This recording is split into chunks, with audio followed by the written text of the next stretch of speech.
Bismillahirrahmanirrahim. Alhamdulillahilladzi amarana bittaqwa wa wa'ada bidukhulil jannati liman ittaqa. Ashhadu an la ilaha illallah wahdahu la syarika lahu jalla wa ala. Wa ashhadu anna sayyidana Muhammadan abduhu wa rasuluhul murtada. Allahumma salli wa sallim wa barik ala sayyidina wa maulana Muhammadin al-Mustafa wa ala alihi wa ashabihi wa dhurriyyatihi wa man iqtafa, amma ba'd. Yang kita hormati dan kita cintai para habaib dan para alim ulama, para muhibbin, hadirin hadirat rahimakumullah. Alhamdulillah wa syukurillah, kita haturkan kehadiran Allah yang selalu melimpahkan nikmat anugerah kepada kita semua. Salawat dan salam kita haturkan kepada junjungan kita Nabi besar Muhammad sallallahu alaihi wasallam dan kepada seluruh keluarga, para sahabat, zurriyat dan para pengikut beliau. Para muhibbin rahimakumullah, lanjutan dari hadis yang ke-19 minggu dahulu. Wa fi riwayati ghairi Tirmidzi, ihfazillaha tajidhu amamak, ta'arraf ila Allah birrakha ya'rifka bisyiddah, wa'lam anna ma akhta'aka lam yakun liyusibak wa ma asabaka lam yakun liyukhti'ak, wa'lam anna nasra ma'as sabri wa anna al-faraja ma'al karbi wa anna ma'al usri yusra.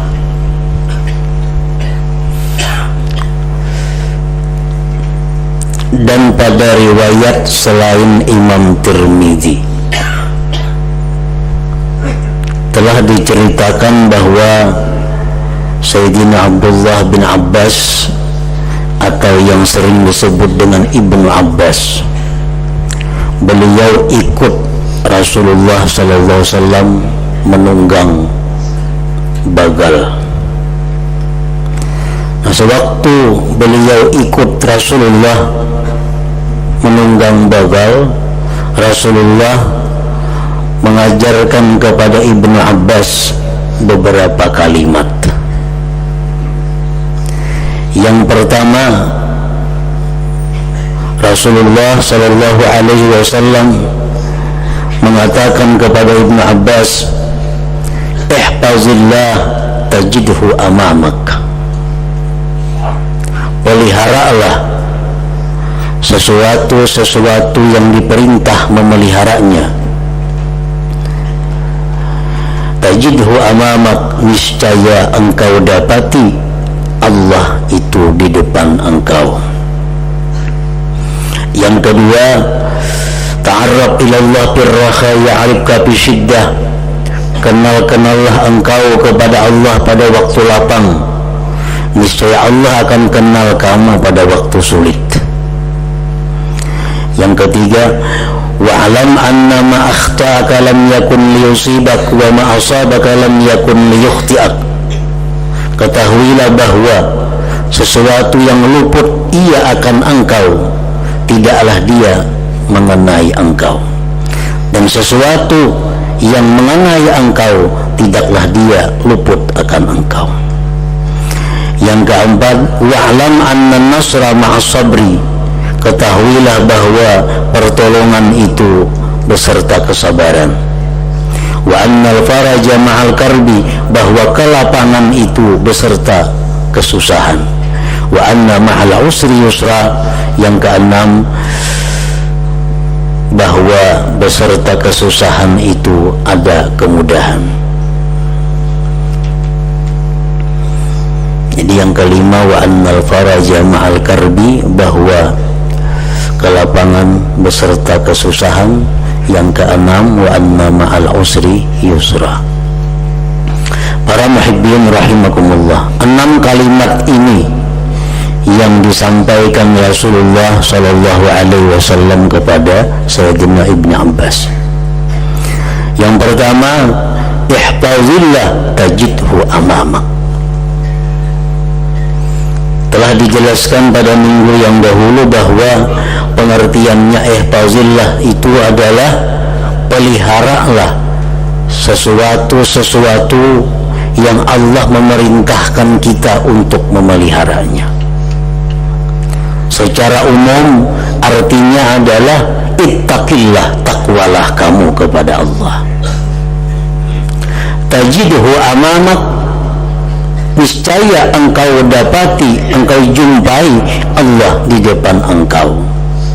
Maksudnya, takwalah engkau kepada Allah, niscaya Allah akan memelihara engkau dari tiap-tiap sesuatu yang merusak iman, i'tikad dan agama engkau.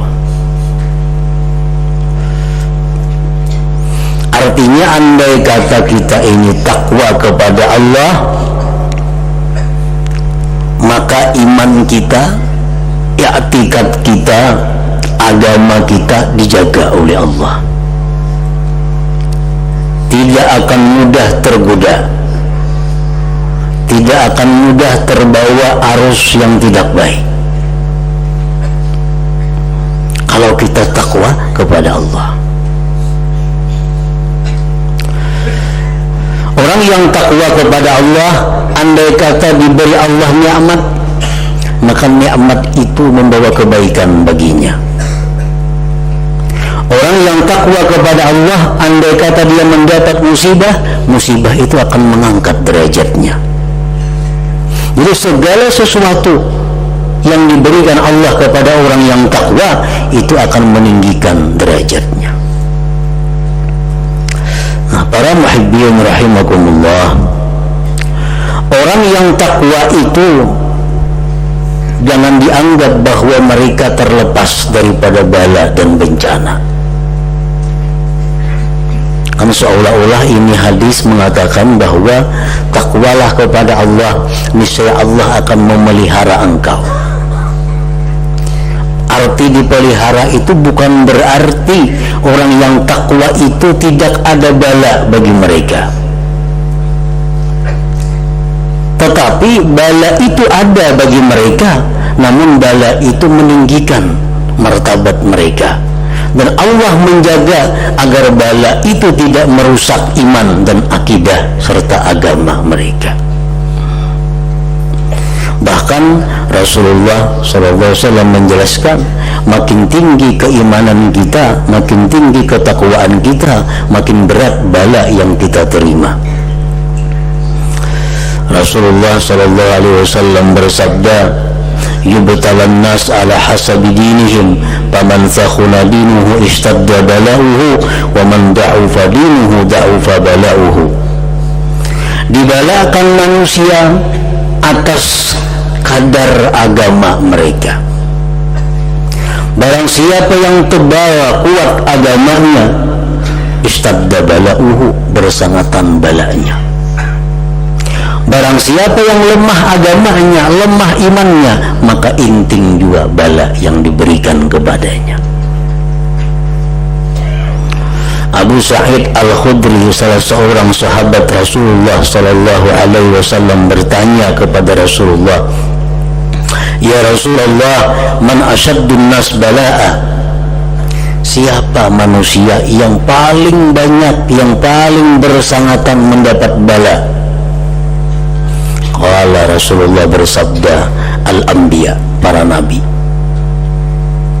Nah, jadi ketakwaan kita kepada Allah itu bukan berarti menjaga kita kena bala. Justru orang yang lebih takwa makin banyak bala yang diterimanya. Tetapi karena takwanya itu Allah jaga agar bala itu tidak merendahkan derajatnya, bahkan sebaliknya meninggikan derajatnya di sisi Allah Subhanahu wa ta'ala. Jadi jangan kita berpikiran bahwa kenapa aku sudah menjunjung perintah Allah, sudah menjauhi larangannya, kenapa hidupku masih miskin. Itu kada ada hubungannya. Jangan kita anggap bila takwa pasti kaya, kada tentu. Yang dijamin Rasulullah, kalau kita takwa, kita selalu dalam kebaikan. Andai kata jadi kaya, kaya yang baik, jadi miskin, miskin yang baik, sihat, sihat yang baik, sakit, sakit yang baik. Abu Sa'id bertanya lagi, sesudah Anbiya siapa manusia yang paling keras mendapat bala, paling sering mendapat bala? Qala Nabi al-ulama, para ulama. Qala summaman, kemudian siapa sesudah ulama? Qala, menjawab Rasulullah, as-salihun, orang-orang saleh. Nah, tetapi bala-bala yang diberikan Allah kepada mereka itu adalah merupakan bala yang membawa kepada ketinggian martabat, ketinggian derajat mereka di sisi Allah Subhanahu wa ta'ala.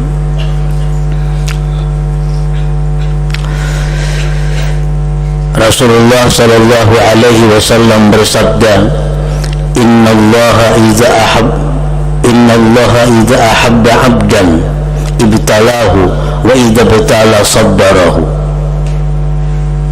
Sesungguhnya Allah itu bila mencintai seorang hamba, maka dia beri bala hamba itu. Dan bila mana dia beri bala itu hamba, dia beri kesabaran hamba tersebut. Nah, jadi artinya orang-orang yang dikasihi Allah itu adalah orang-orang yang diberi Allah bala, sekaligus diberi Allah kesabaran dalam menghadapi bala itu. Di dalam hadis yang lain sangat banyak Rasulullah menceritakan bahwa bala, kesusahan, kesedihan itu sangat erat hubungannya dengan kecintaan Allah Subhanahu wa ta'ala.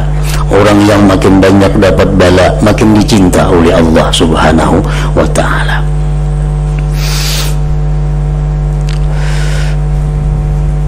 Bahkan dalam hadis yang lain Rasulullah menjelaskan, tidak ada baiknya seseorang yang tidak pernah sakit dan tidak pernah hilang hartanya. Rasulullah mengatakan bahwa tidak ada baiknya seseorang. Ini orang kada baik, artinya orang yang kada pernah sakit, kada pernah kehilangan.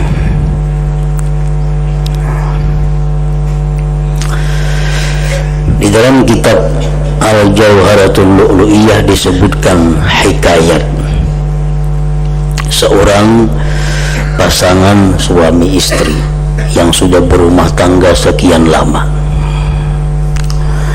dan si istri ini dikenal adalah sebagai seorang perempuan salihah, at-ta'i'ah li zawjiha, salihah dan sangat bakti, sangat taat kepada suaminya.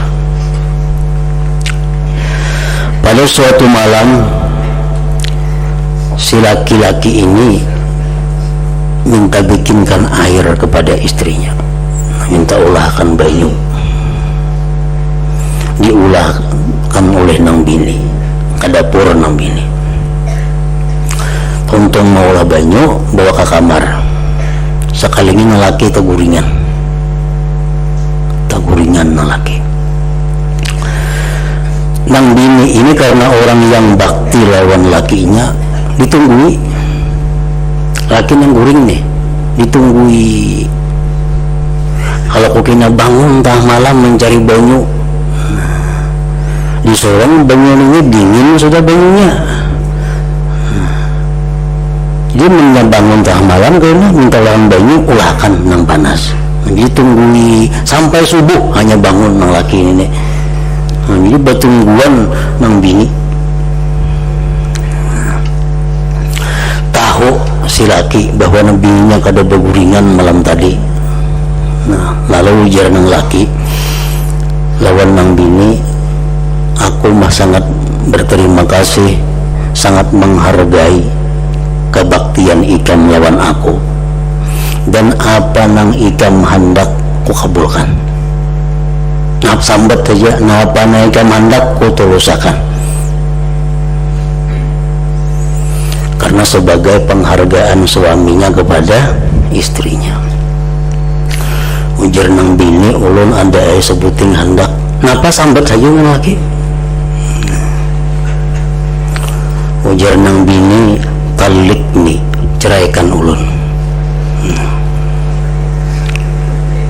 Ceraikan ulun. Tahajud lagi. Kalau dahua, kalau apa? Ceraikan ulun. Karena laki ini sudah berjanji tadi, napa nakam hendak kutulusakan. Ini permintaannya, ceraikan ulun. Jangan laki, ayo macam itu kalau ikam hendak maka ikam ku cerai, ku talak. Ringkas cerita, bersimpu-simpu laki hendak meninggalkan rumah, turun dari rumah. Begitu turun dari rumah, gugur di tangga. Nah laki ini luka batis, luka batis. Naik ke rumah pulang, yang luka. Ujar nang gini, wahai laki ulun, nah sekarang raja nih, rujuk ulun. Kenapa pulang gini laki ini rujuk pulang? Tadi minta cerai, ini minta rujuk. Ujar nang bini, selama berpuluh-puluh tahun kita kawin, pian ini kada pernah sakit, kada pernah susah, kada pernah kena bala. Berarti pian ini kada disayangi Allah. Orang kada hendak balaki orang nang kada disayangi Allah. Begitu pian minta sesuatu pasti orang kabulakan, orang minta cerai. Berpuluh-puluh tahun laki kada pernah garing, ke kepala kada biasa, salisma kada biasa, sihat sampai berpuluh-puluh tahun. Ini kan kada disayangi Allah jarang ini. Orang kada hendak balaki orang yang kada disayangi Allah. Nah begitu pian turun dari rumah, pian gugur dari tangga, pian luka. Berarti pian ini karena bala. Nah orang karena bala, orang disayangi Allah. Nah sekarang orang hendak diisi lagi orang yang disayangi Allah subhanahu wa ta'ala. Nah itu sebabnya orang minta rujuk. Jadi setiap bala dan bencana yang diterima oleh kita itu menunjukkan bahwa Allah cinta kepada kita, menunjukkan Allah sayang kepada kita. Jadi ketakwaan kepada Allah bukan berarti menjauhkan dari bala. Ketakwaan kepada Allah bukan menjauhkan dari musibah. Justru makin takwa seseorang, makin banyak cobaan, makin banyak musibah yang dihadapinya. Nah yang kedua, ta'arraf ilallah birrakha ya'rifka bisyiddah. Kenalilah Allah pada waktu lapang, pada waktu sehat, waktu kaya, waktu tidak ada kesibukan. Kenal-kenallah kepada Allah. Artinya banyaklah ibadah pada waktu kita lapang, pada waktu kita kaya. Banyak-banyaklah berdoa kepada Allah. Ya'rifka bisyiddah, niscaya Allah akan kenal engkau pada waktu susah. Artinya Allah akan melapangkan kamu nantinya andai kata kamu berada dalam kesusahan. Jangan seperti orang musyrik. Musyrikin Makkah itu kalau mereka senang, mereka bahagia, mereka lupa kepada Tuhannya. Begitu susah, begitu gagal, ingat kepada Tuhan. Nah, ini hendaknya kita kenal kepada Allah, banyak-banyak beribadah kepada Allah pada waktu lapang, pada waktu bahagia. Niscaya Allah akan mengenal engkau pada waktu susah. Rasulullah sallallahu alaihi wasallam bersabda, "Man sarrahu ay yastajib Allah lahu inda syada'id, falyukthir ad-du'a birrakha." Siapa ingin dikabulkan Allah doanya ketika berada dalam kesusahan, maka hendaklah dia memperbanyak doa pada waktu lapang. Jadi pada waktu lapang ini banyak-banyak beribadah, banyak-banyak berdoa. Pada waktu susah, Allah akan mengingat kita, Allah akan mengenal kita. Banyak cerita-cerita yang menunjukkan seperti itu, seperti orang yang tersesat dalam gua, kemudian pintu gua ditutupi oleh batu sehingga kada bisa keluar lagi. Nah, 3 orang ini bertawassul kepada Allah dengan amal yang mereka lakukan pada waktu lapang.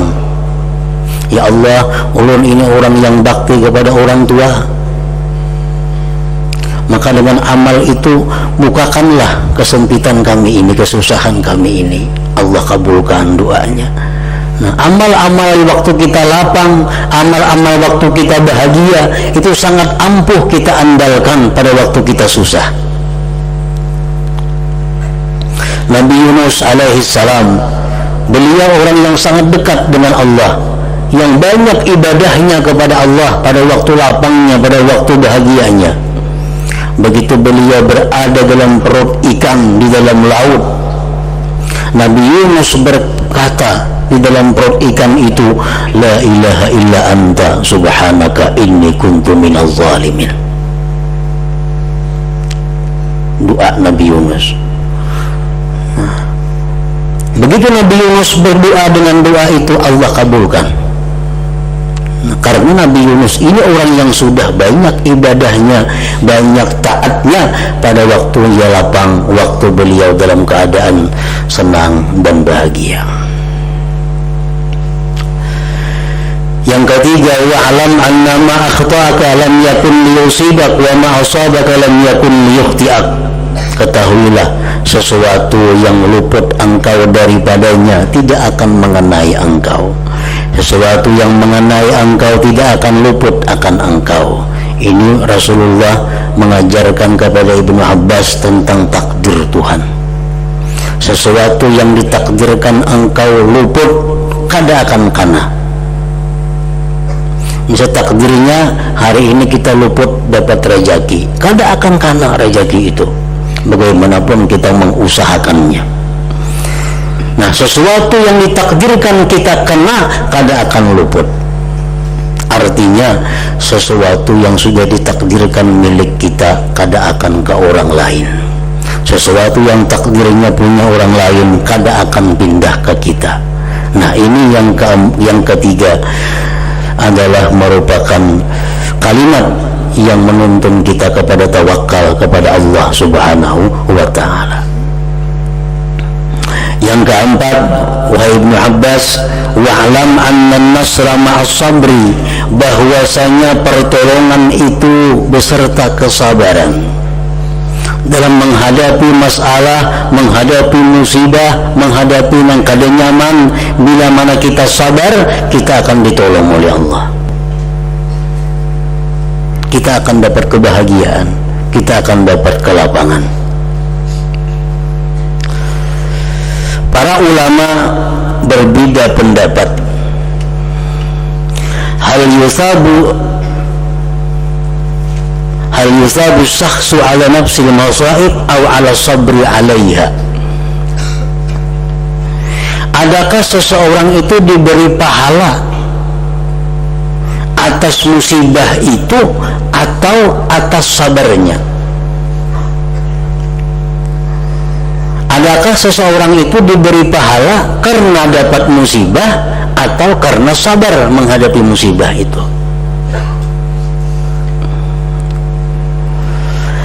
Zahabal jumhur ila annahu yusabu alaiha wa huwal mu'tamad.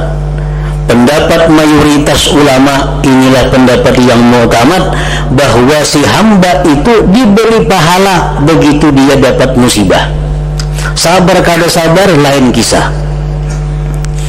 Begitu dapat musibah, dapat pahala. Kalau sabar, double artinya. Abul Hasan Asy-Syadzili mengatakan, innaman usiba wa sabara hasara lahu sawaban, sawabun bi nafsil musibah wa sawabun bis sabri alaiha. fa in intafa sabruhu lam yahsul lahu thawabus sabar. Orang yang kena musibah kemudian dia sabar, dapat baginya 2 pahala. 1 pahala musibah, kedua pahala sabar. Siapa yang tidak ada sabar, tidak hasil baginya pahala sabar, tapi pahala musibah tetap dapat. Sakit kepala sudah berpahala, sudah berpahala. Sabarnya 2 pahala.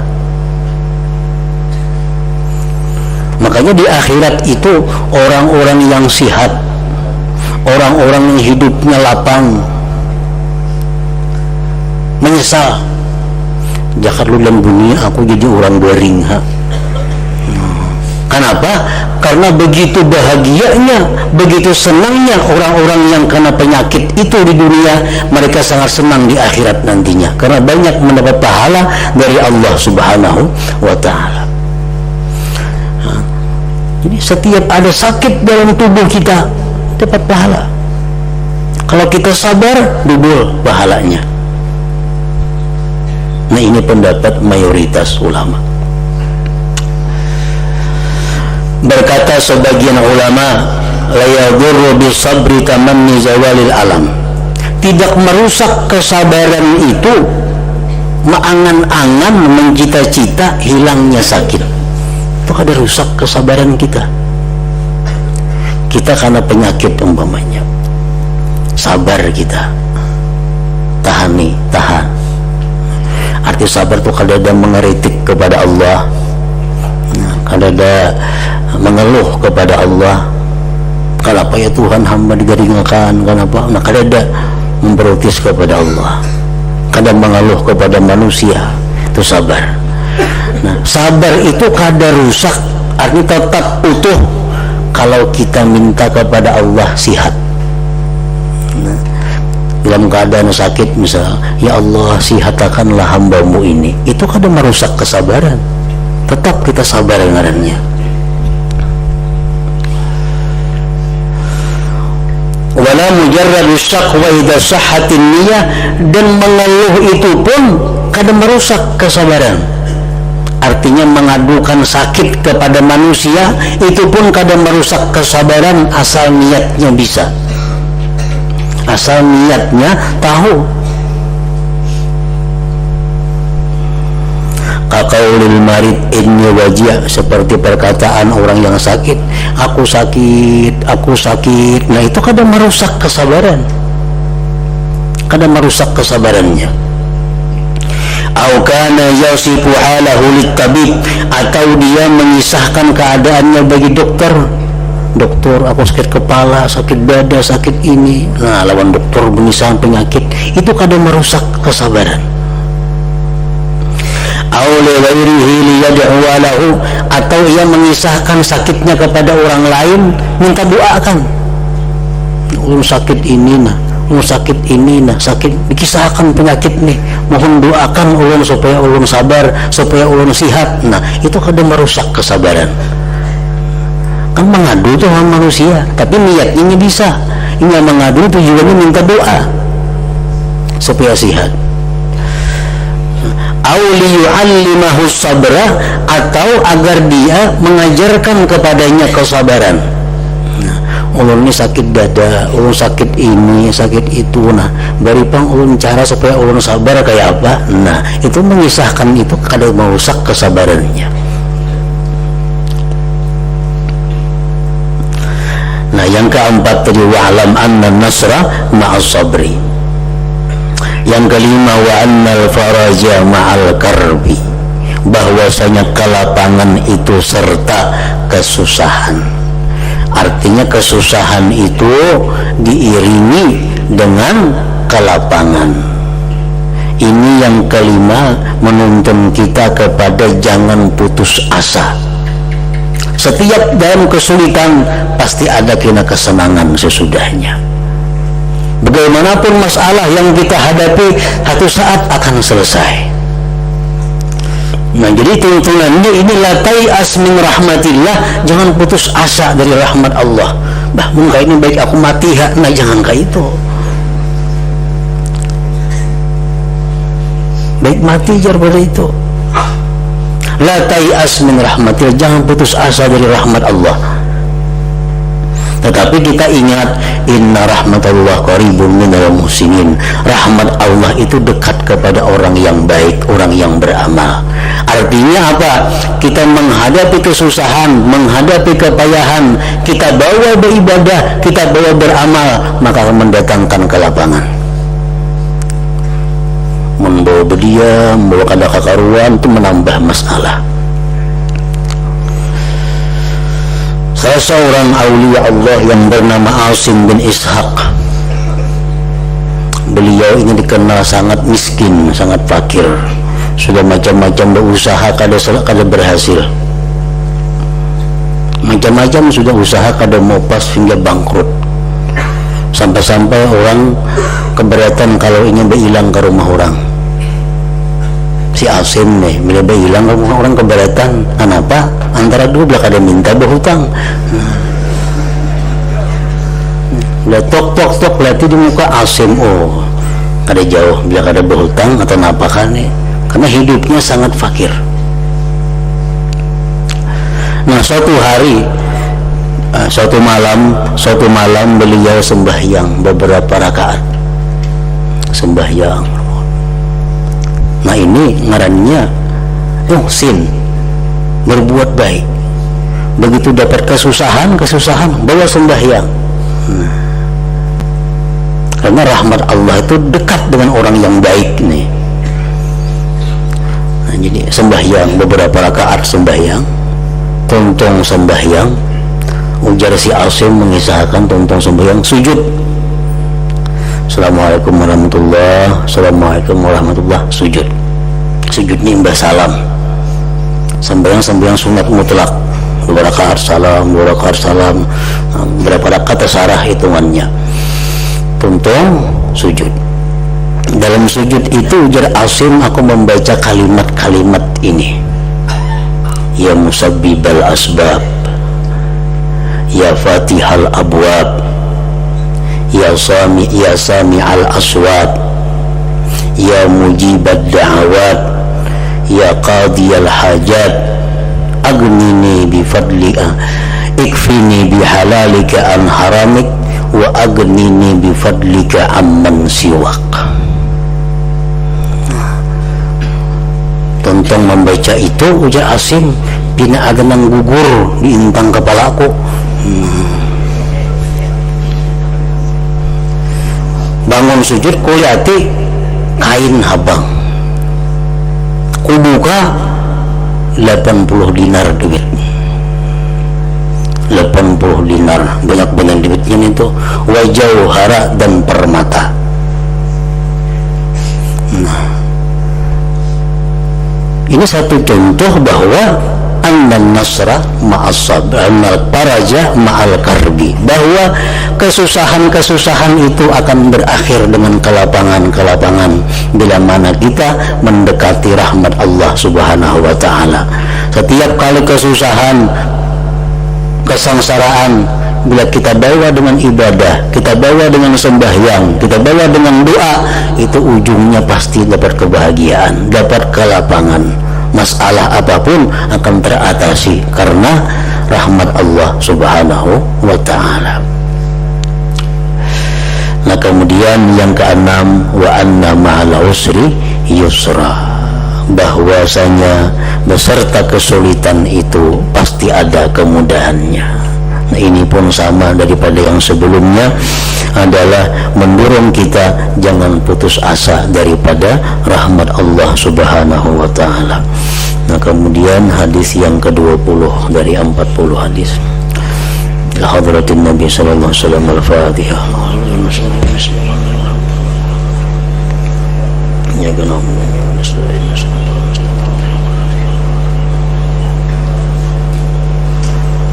أشهد أن لا إله إلا الله وحده لا شريك له وأشهد أن سيدنا محمدا عبده ورسوله لا إله إلا الله nastaghfirullah, la ilaha illallah, nastaghfirullah, la ilaha illallah, nastaghfirullah, la ilaha illallah, wa natubu ilallah, la ilaha illallah, Muhammadur Rasulullah sallallahu alaihi wasallam, wa ya ayyuhal minhu syafa'atan sallu alaihi wa sallimu taslima.